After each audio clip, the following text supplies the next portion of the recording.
Hello, welcome to another episode of the Horror Vision Horror Podcast. My name is Sean, And I'm Missy.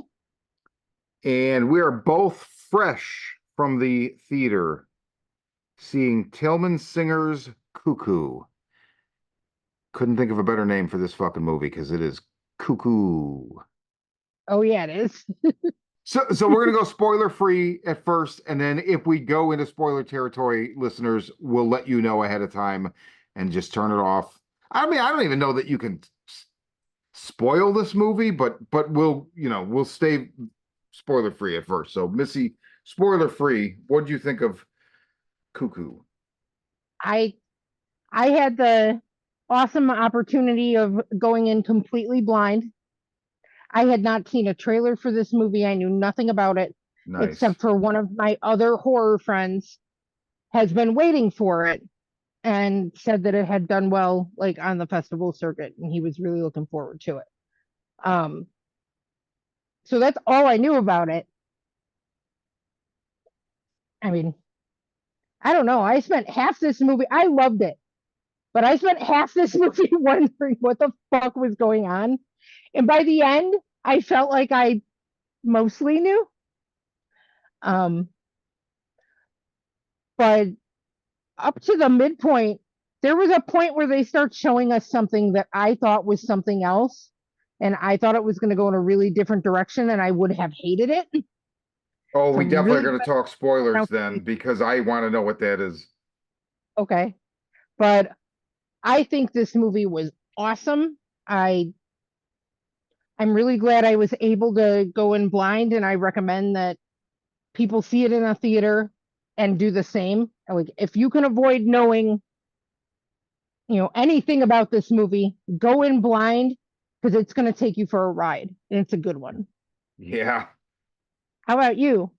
I fucking loved it. I mean, I I had seen the trailer a number of times, and I feel like even though this was a neon was involved in this movie, and I feel like they're really going a different way with. I feel like there is a backlash against the way trailers have been, where they show you the whole fucking movie. Speak no evil. Um,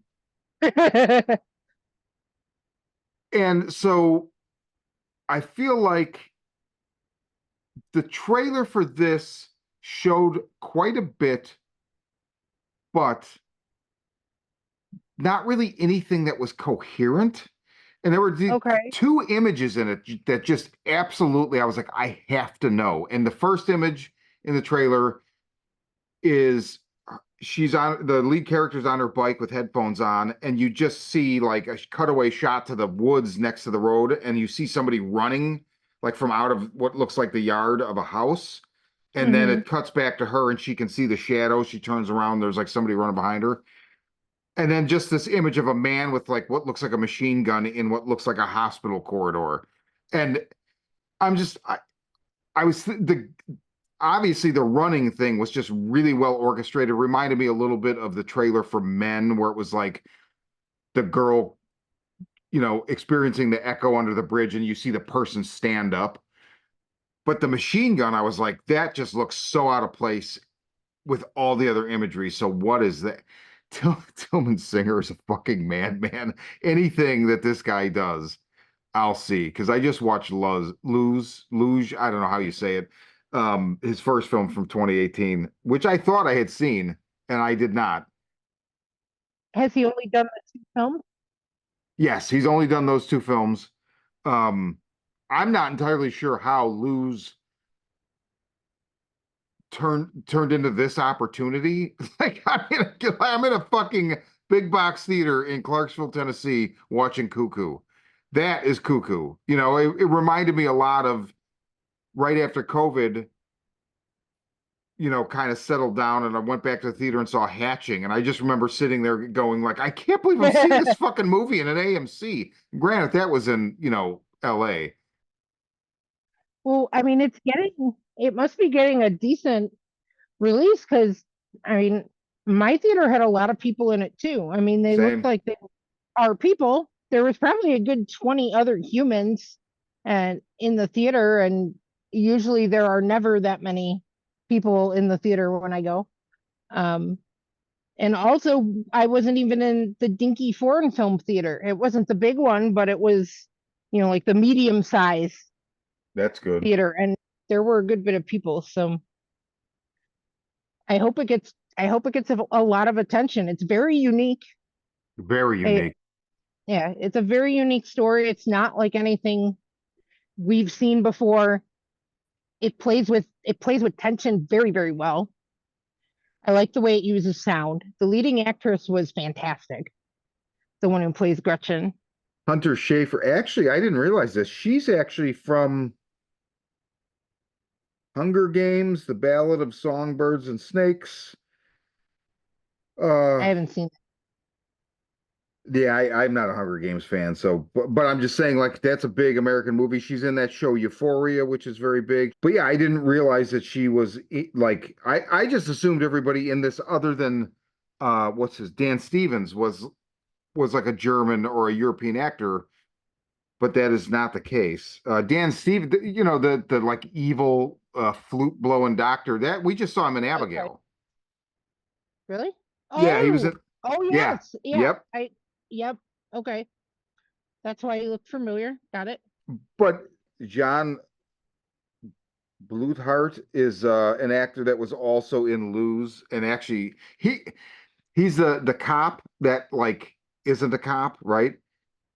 It's a Okay. guy, you don't see it so much here because he got a beard, but in Lose, he looks like William Fitchner, but like kind of sleazy Euro William, William Fitchner. I don't know, but like you said, I'm the whole movie. I was like, what? How do you write this? Right. Like not as an insult. Like I'm like the hmm fact that you would write it seems like one of the most bizarre things, and then it would be in a major theater. Like just seems insane. But it was excellent. Excellent use of sound. Yeah, Um, has a real cool, like David Cronenbergish feel to it. yeah, Heavy Cronenberg vibes.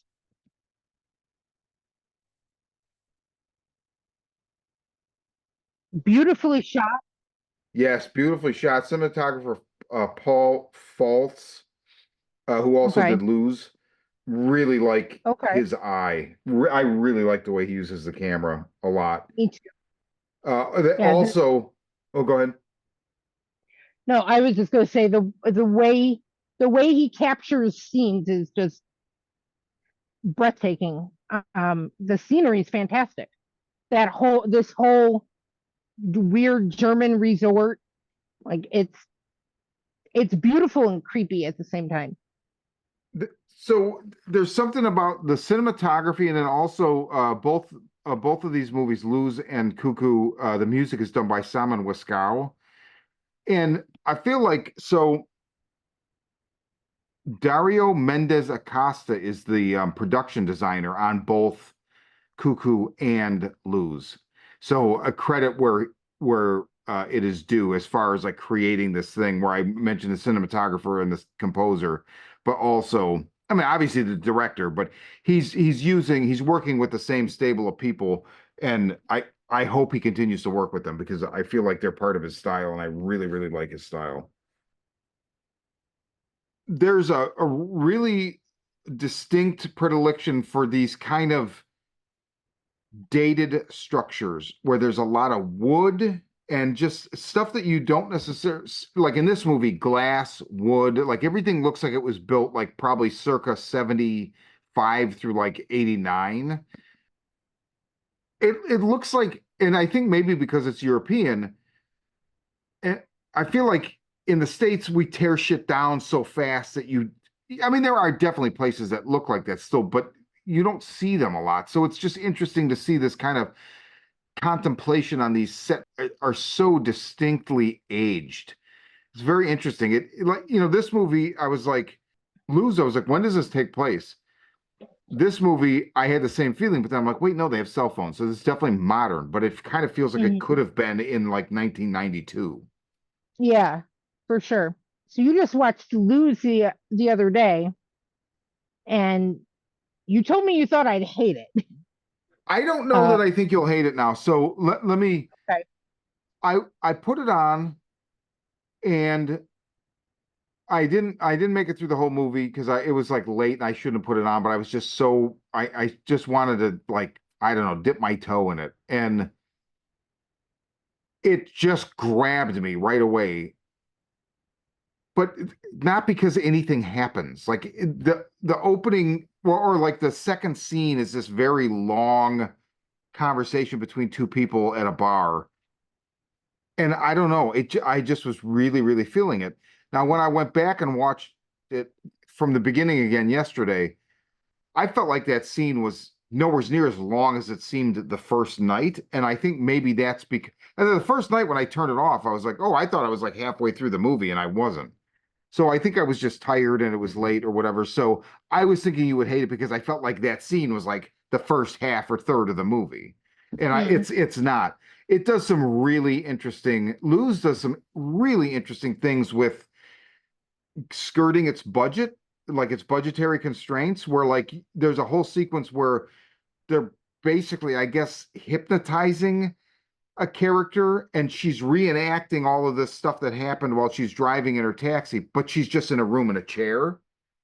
And it's really, really unique and well done. And I feel like a lot of that, it's not the same here because obviously they don't have to like imagine anything. So they didn't use that kind of trickery, but there's I don't know, there's other trickery going on in Cuckoo. There's a whole things signified by sound and the way that the film is edited and the way things look that where you're like, what the fuck is happening here? If you're looking for something unique that's going to take you for a ride, please go see this in a theater. Yeah, amen. I mean, su- support these movies. These indie movies like this are the reason that I love movies. It's one of the reasons that I do the podcast with you guys. Like, please see these movies in theaters so that they continue to exist. Deadpool and Wolverine is it's not going anywhere. It's the big Disney monolith. Support the indies, please. Yeah. Yeah, exactly. Like we were actually going to go see Trap this week. Primarily, I don't necessarily know I'm going to like it. If you listen to the show, you know how I feel about Shamalama Ding Dong. But it does look like one of his most interesting ideas in the last 20 something years. And also, you had seen it and said, I think Kirsten will like it. So I was like, okay, we'll go see it. And then we can talk about it on the show. But we preempted seeing that because I'm like, that'll be there in a week. I don't know that Hmm. Cuckoo will. Yeah, definitely a very unique eye and a unique storyteller. Yeah. I'll have to check out Luz. Um, but I would definitely watch for more flicks by Tillman. Was Tillman, that his yeah. name? Tillman Tillman. Singer. So yeah, I think that's two resounding fuck yeah, thumbs up, go see it in the theater from us. And now we'll do spoilers.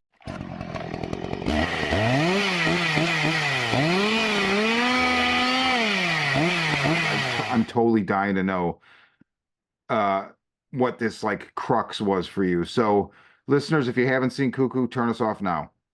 Okay, Missy. Full spoilers. Oh, okay. All right. There are there are a couple things that if it comes into a story and I don't know that it's going to be part of it, it'll feel like lazy writing and it'll piss me off. One of those things is aliens, another is time travel. Hmm. Um, and when the people started vibrating and we started getting those weird loops, I thought that it was going to be some kind of weird fucking time travel movie, and I was not happy about it. That is not what it is. But So then at what point did you know that's not what it is? Because it never really says what, I mean, they never well, concretely define it, right? but I mean, if it is something with that, it's not the whole. It's not the whole story. Yeah, right, But I right. don't think it's that at all. Um, when we got the monster, the brood mother, that's kind of when I went, Oh, okay, good. It's not a travel movie. It's a monster movie. We're good. Yeah. Yeah, and it's like it's some spatio-temporal disruption that makes people perceive the same moment repeatedly. But it's not really what's happening. Because yeah, the first time Right. that happens, it's like, wait. And so that's the trailer really hid a lot of stuff. So as much as it did show, I still think it showed too much just for my taste, but it didn't ruin anything, and it provided some good, I got to see that images. But yeah, they hid a lot, so I think that's worked out pretty well. And I think the ad campaign is a lot of what got people's asses in seats because I mean very well could have. I mean, I just kind of expected there to be like three people. Like when I went to see Oddity, there wasn't this many people in the Mhm. theater. So like, what was the difference? I guess it was just the marketing. Probably when I went to see Oddity, I had a whole theater to myself. Yeah, I remember that. Yeah, I had like Uh, a couple people. yeah, I had nobody, but this time there were a good 20 people. But I mean, yeah, the temporal time loop thing, if that is really what's happening, it it's not the focus of the story. Yeah, So then I was fine with it and moved on. and it's engaging. Beside, like, it really draws you in. Yes, it's very engaging. You know, because the main character is getting dragged into it, but then also you're just like, what the fuck is with the Dan Stevens character? You're like, what is this dude? They like just drop enough weird behavior by him, Hmm. that kind of escalates, right? And I mean, but you're not prepared for how weird it gets. And then the whole fact that like when I was really like, this movie's fucking nuts. The whole shootout at the end. Like, who puts a fucking shootout in this movie? It's amazing. I mean, why not, right? But I just It's a feel like that. great scene. It's such Yeah. a good too. Oh man, I really like that as Yeah, I really like how that scene plays out, and I really like how it's shot too, yeah, because it's going from the perspectives of the two shooters and then the two sisters in the middle, yeah, and it's really intense. But I don't know, it gave me very heavy Cronenberg vibes. It reminded me, I mean, it's still doing its own thing, but it reminds me a bit of The Brood, yeah. I could see that, but which I love, but they're very yes, different they're stories. very But very different. But there's something. it has some similarities. Um, the set pieces being one of them. Like, Yeah, this German resort they're at, it looks more like a one of those weird wellness centers. yeah, But and even when you do get the big reveal at the end, the way it's done kind of reminds me of the Brood too, and yeah. I could see that. it hit me that way. Yeah, he's definitely a Cronenberg fan.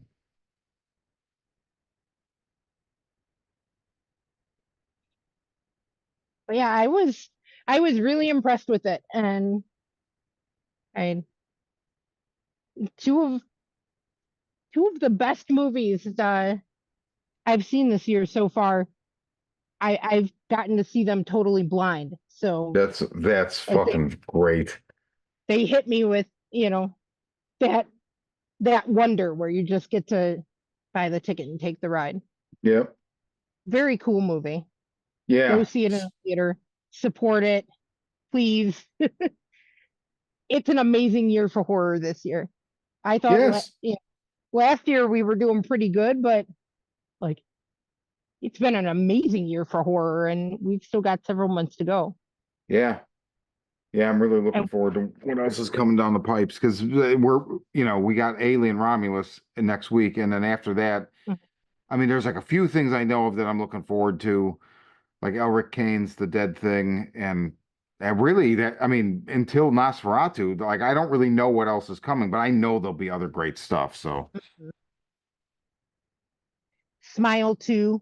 Oh yeah, I'm that's this year. excited about Yeah, that. that's right. I forgot about that.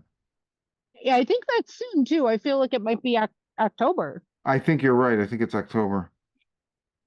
Hmm. And yeah, I'm really looking forward to that one because I love the first Smile. Yeah, same.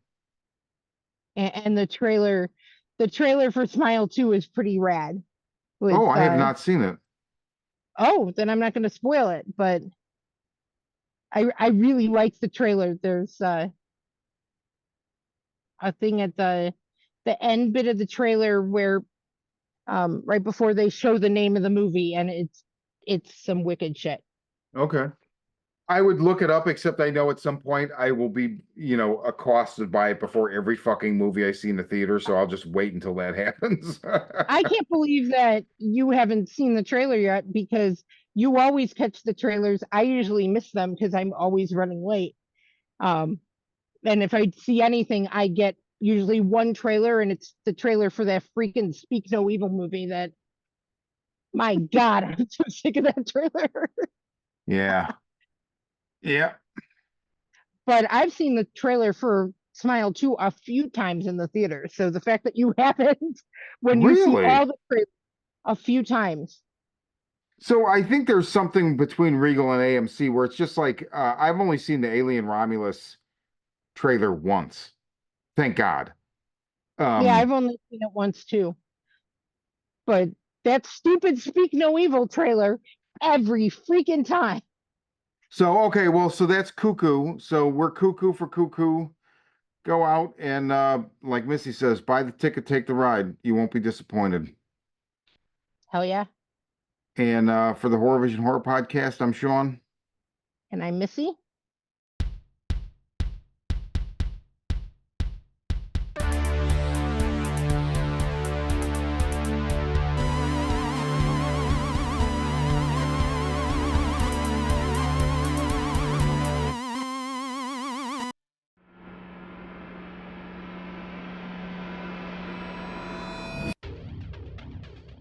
A pandemic of violence floods the streets of major cities as cases of the media-dubbed murder virus MV20 soar, causing those infected to go on killing sprees. Caught in the middle, police detective Angela Miller finds her only trustworthy ally in the self-proclaimed psychic PI Gerald Henry.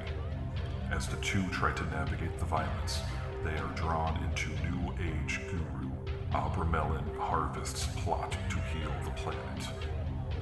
Harvest's missive?